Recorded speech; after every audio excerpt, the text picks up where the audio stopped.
شروع کرتا ہوں اللہ تعالیٰ کے نام سے جو بڑا مہربان نہایت رحم والا ہے۔ حضرت ابو ہریرہ رضی اللہ تعالیٰ عنہ کہتے ہیں کہ رسول اللہ صلی اللہ علیہ وآلہ وسلم فرماتے تھے، اے اللہ میرے لیے اس چیز کو نفع بخش اور مفید بنا دے جو تو نے مجھے سکھایا ہے، مجھے وہ چیز سکھا دے جو میرے لیے نفع بخش اور مفید ہو، اور میرا علم زیادہ کر دے، اور ہر حال میں ساری تعریفیں اللہ کے لیے ہیں۔ حضرت ابو ہریرہ رضی اللہ تعالیٰ عنہ کہتے ہیں کہ رسول اللہ صلی اللہ علیہ وآلہ وسلم نے فرمایا،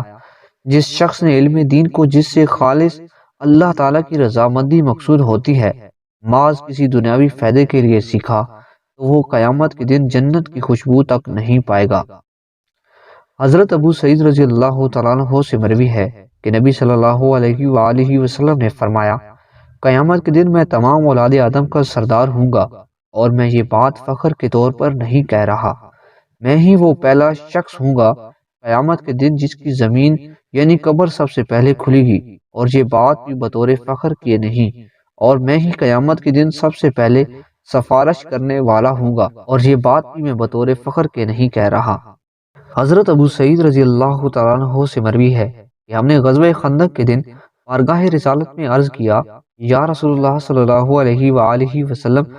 ہمارے دل تو اچھل کر حلق میں آ گئے ہیں، کوئی دعا پڑھنے کے لیے ہو تو بتا دیجئے۔ نبی صلی اللہ علیہ وآلہ وسلم نے فرمایا، ہاں، یہ دعا پڑھو کہ اے اللہ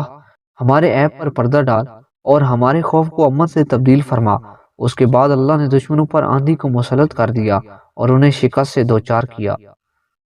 حضرت ابو سعید رضی اللہ تعالیٰ عنہ سے مروی ہے کہ ایک انصاری آدمی کو ضرورت مندی نے آ گھیرا، اس کے اہل خانہ نے اس سے کہا کہ جا کر نبی صلی اللہ علیہ وآلہ وسلم سے امداد کی درخواست کرو۔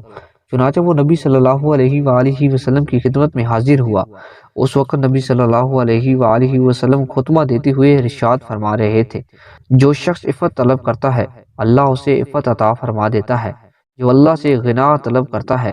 اللہ اسے غنا عطا فرما دیتا ہے، اور جو شخص ہم سے کچھ مانگے اور ہمارے پاس موجود بھی ہو تو ہم اسے دے دیں گے۔ یہ سن کر وہ آدمی واپس چلا گیا،